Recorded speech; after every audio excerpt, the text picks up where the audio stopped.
Think you're pro at video games? Think the standard AAA market isn't a challenge? Well, here are some games that will really push your buttons. Welcome to WatchMojo.com, and today we're counting down our picks for the top 10 hardest video games. For this list, we're sticking to the usual one game per franchise, and we're also only focusing on games that were difficult even at the lowest setting, meaning that if the game is a cakewalk on the easy mode, it's out. Also, we're excluding games that were difficult because they were glitchy or didn't work. The game has to be difficult by design. One final point we should make: between the 4 million clones, legal battles, and ultra-shallow content, there's just no way. Number 10. Contra. Let's start things off with an NES classic, and get used to them because you're probably going to see a few on this list. Contra was the game that made you feel like John Rambo with a shoot me here target on his back. You only have 3 lives, one hit can kill you, and the screen is often filled with projectiles. It was so hard that to even stand a chance in this game, you need the code. The 30 life code, that is. But even with that, good luck.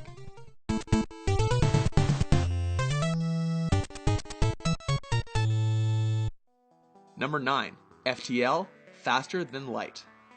Funded through a successful Kickstarter campaign, this indie delight has you on a hightail trip across the galaxy where every battle is a battle for survival. Why? Well, if you die, you have to start the game all over again, and you can't revert to a previous save. And thanks to a mid-game difficulty spike, this will happen a lot, on easy mode. Turns out, faster than light is an analogy for how impossible the game is.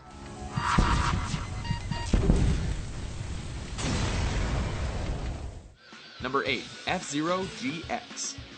This is the equivalent of trying to drive a bobsled with nitro boosters. 23rd place. F-Zero GX is a high-speed racer where, because your vehicle travels so fast, judging the turns and obstacles requires some insane memorization and twitch reflexes, especially on the harder tracks.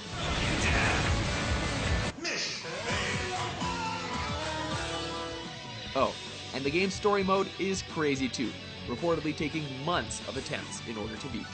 Come off it! You think you can beat me? No way! Number 7. Devil May Cry 3: Dante's Awakening. After the second game nerfed the difficulty, Capcom went a little bit overboard with DMC3. The rage and agonies of the people. What happened is that the North American and European normal mode of the game was the Japanese version's hard mode. Foolishness, Dante.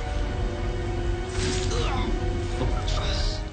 Capcom was even so aware that this game was so hard that they re-released it a year later as Devil May Cry 3 Special Edition with a toned-down difficulty.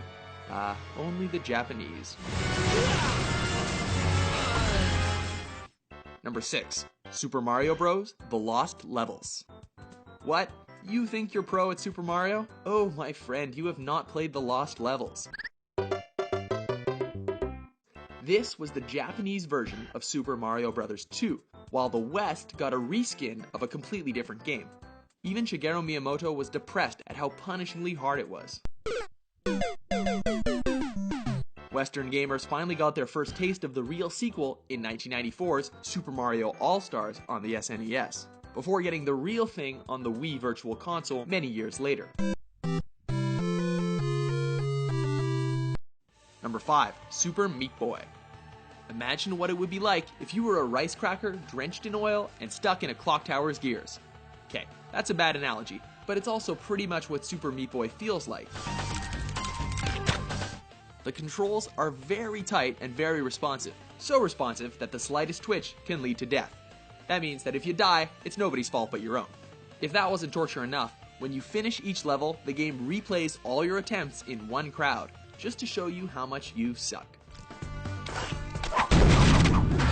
Number 4. Ninja Gaiden Black. You can also count the original NES version as a challenge too, but with the shift to 3D and the re-release with extra difficulty, the game expects you to have actual ninja skills to succeed. With many late-game missions only unlockable for beating really difficult challenges, you better have the patience of a ninja as well, or you'll be launching your controller like a ninja star.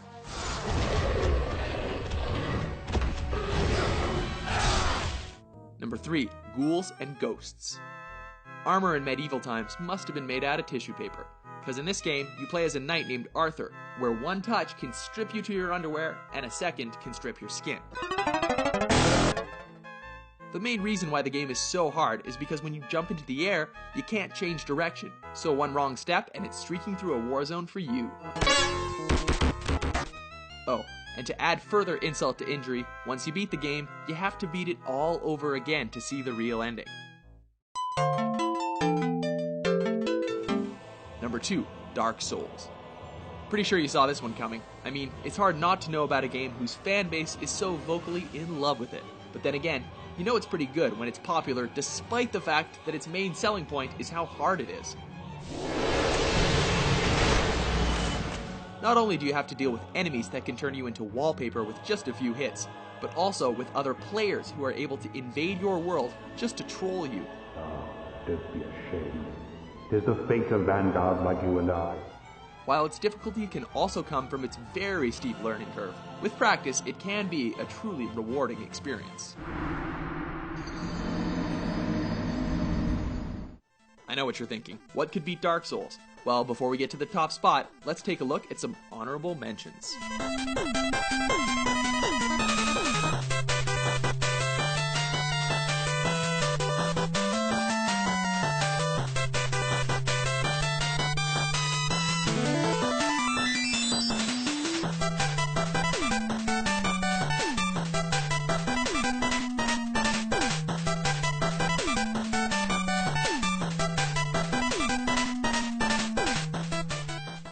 Number 1. Battletoads. Want to experience true video game frustration? Well, grab a friend and take on this maddening adventure. Dark Souls might expect you to get good, but Battletoads expects you and a friend to be part of some sort of collective hive mind, since it's really easy to hit each other, and it's made even worse by the fact that if just one of you dies, you both have to restart the level. But all that is nothing, as even with just one player, there's the infamous tunnel level, the level that few have ever beaten. Do you agree with our list? Which games had you breaking furniture? For more furious top 10s published every day, be sure to subscribe to WatchMojo.com.